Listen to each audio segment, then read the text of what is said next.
Week 8 is in the books, and that means we need to start turning to our Dynasty waiver wires to see if there are any players available that might be actually helpful to your Dynasty rosters, either by improving your trade value or by actually slotting into your starting lineup and helping you guys potentially reach the fantasy playoffs and win those fantasy championships. So let's get right into the video.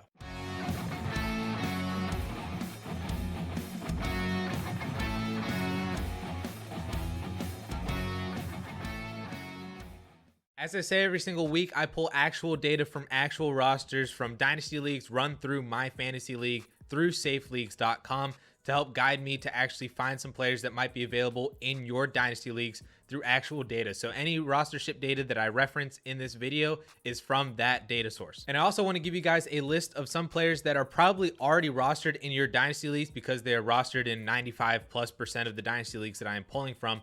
But just in case, just to double check your waiver wire to see if these guys are available, because they could be immediate adds for you and could slide right into your starting lineup. And those players would include Mark Ingram, the new running back for the New Orleans Saints, Alex Collins, running back for the Seattle Seahawks, Tajae Sharpe, running back for the Cincinnati Bengals, Allen Lazard, wide receiver for the Green Bay Packers, and Hayden Hurst, the tight end for the Atlanta Falcons. So let's get things started with the first player on this list that I think it could be a really good add this week. And this is targeted more for the Superflex crowd, but I also think that he could be definitely worth a pickup in one quarterback leagues. And that is Mike White, the quarterback for the New York Jets, who kind of came out of nowhere and threw for over 400 yards and 3 passing touchdowns against the Cincinnati Bengals in that upset victory for the New York Jets. And while I don't think that he's going to be doing this every single week, obviously, this is a really interesting case that we have seen from Mike White against a pretty solid Cincinnati Bengals defense and team overall. And for him to come out and throw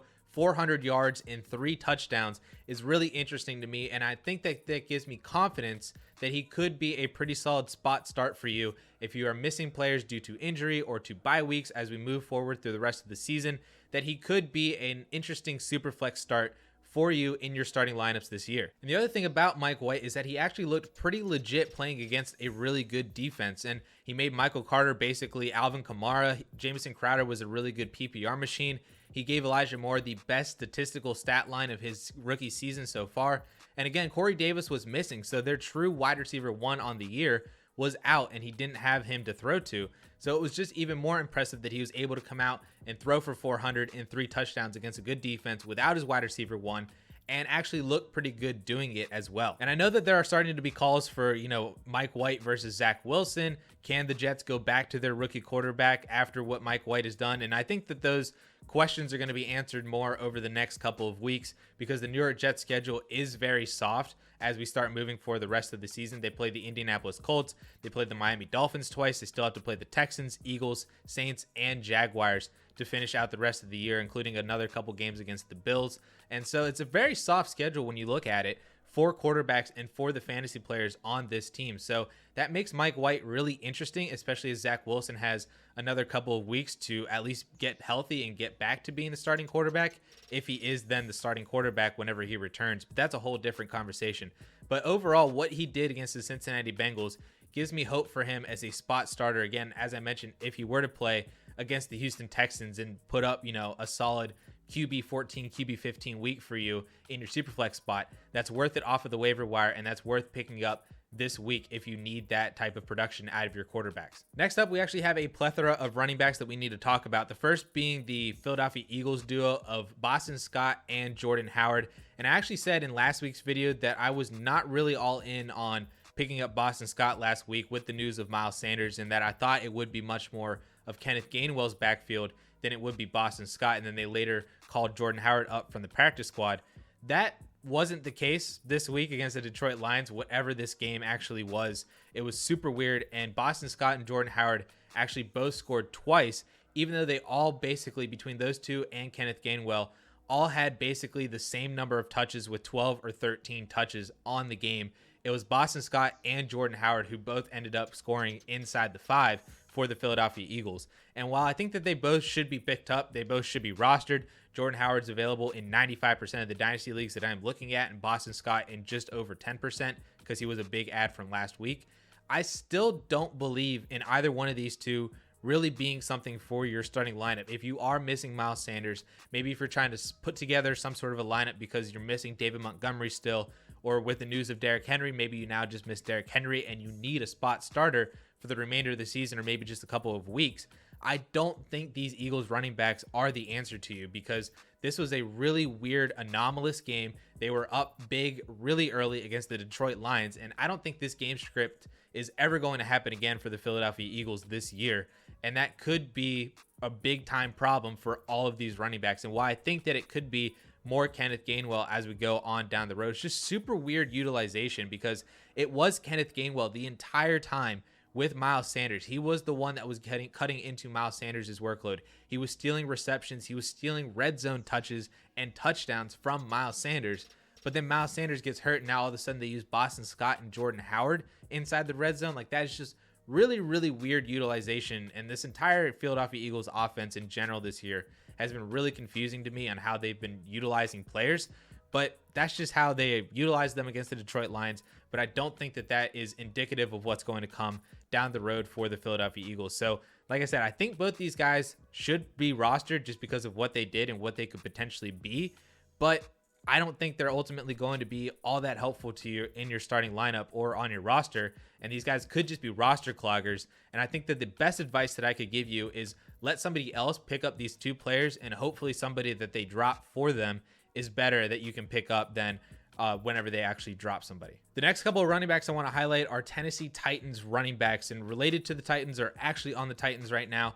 The first one obviously is Jeremy McNichols. He's been a pickup and highlighted in this video a couple times this year. He's rostered in over 85% of Dynasty leagues, so he might not actually be available in your league. If he is, certainly pick him up, because he is worth a spot on your roster as a PPR machine for the Tennessee Titans, as a player who could potentially see more rushing volume with Derrick Henry's injury being out for the remainder of the year. So Jeremy McNichols is a big-time add this week if he is still available. The other one, though, is potentially Adrian Peterson, and as of at least recording this video on Monday afternoon, that Adrian Peterson is visiting with the Tennessee Titans. So if it turns out that Adrian Peterson is actually signed by the Titans, he's going to be a major add, because he's available in almost every single Dynasty league out there. And he could actually be pretty valuable for you on your fantasy rosters, especially to the people like me who just lost Derrick Henry for the entire year. And so Adrian Peterson can definitely come in, and he can, definitely get workload. He can get all of the carries that Derrick Henry was getting, maybe not the 25 plus, but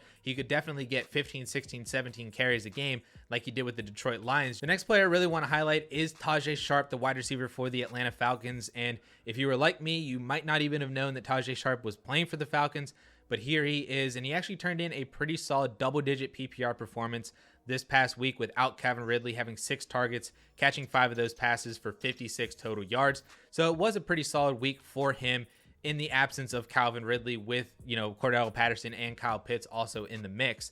So the real interesting thing with picking up Tajae Sharpe is the opportunity that he could have found himself in, and the role that he could be possibly playing in for the remainder of the year without Calvin Ridley. And of course, if you missed the news, the Calvin Ridley did come out and say that he was stepping away from the game of football for the time being while he deals with some mental health and stuff like that, and just getting back to where, he could be in a really healthy state mentally. So while I do hope and pray that Calvin Ridley does take the time that he needs and comes back strong and does all that stuff and be super healthy as a human being, this does suck for fantasy football, and especially all those Calvin Ridley managers out there who are hoping on him being an elite wide receiver.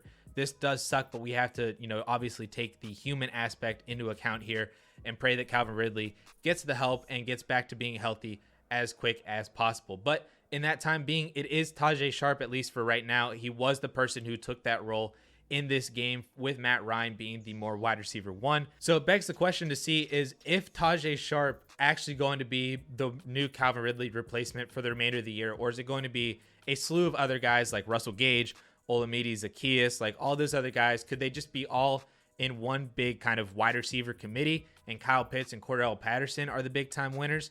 I'm not necessarily sure, but Tajae Sharpe is widely available in a lot of Dynasty leagues, so he's definitely worth an add to see what actually becomes of Tajae Sharpe and the role that he could find himself in. And if he becomes an every week kind of guy on the Atlanta Falcons who's playing 80-90% of snaps, maybe seeing 5, 6, 7 targets a game, that's going to be valuable for you, and that is going to be somebody that you might be able to spot start on a weekly basis because of buys or injuries, or like I said, if you were the Calvin Ridley manager yourself, that could be really, really helpful for you in a couple weeks out of the year for the remainder of 2021. As I mentioned, every single week, I do write an article on Dynasty waiver wire pickups for dynastyleague.com that does drop on Mondays. So if you want access to all of these players, plus more players in that article a whole day earlier, you can sign up to be a DLF Premium subscriber and gain access to not only that article on Mondays, but all the fantastic articles that the DLF team is dropping every single day to help you guys win some Dynasty championships, as well as ADP, tools, rankings. The Dynasty League Trade Analyzer and Trade Finder are all great tools to help you guys win some Dynasty championships. So become a DLF Premium subscriber and gain access to all that awesome stuff, including my waiver wire article on there that drops on Mondays. And if you would like to see a video recapping all of the week 8 stuff from a Dynasty perspective, you can click right up here and watch that video. And with that all being said, guys, thank you all so much for watching. We'll catch y'all later.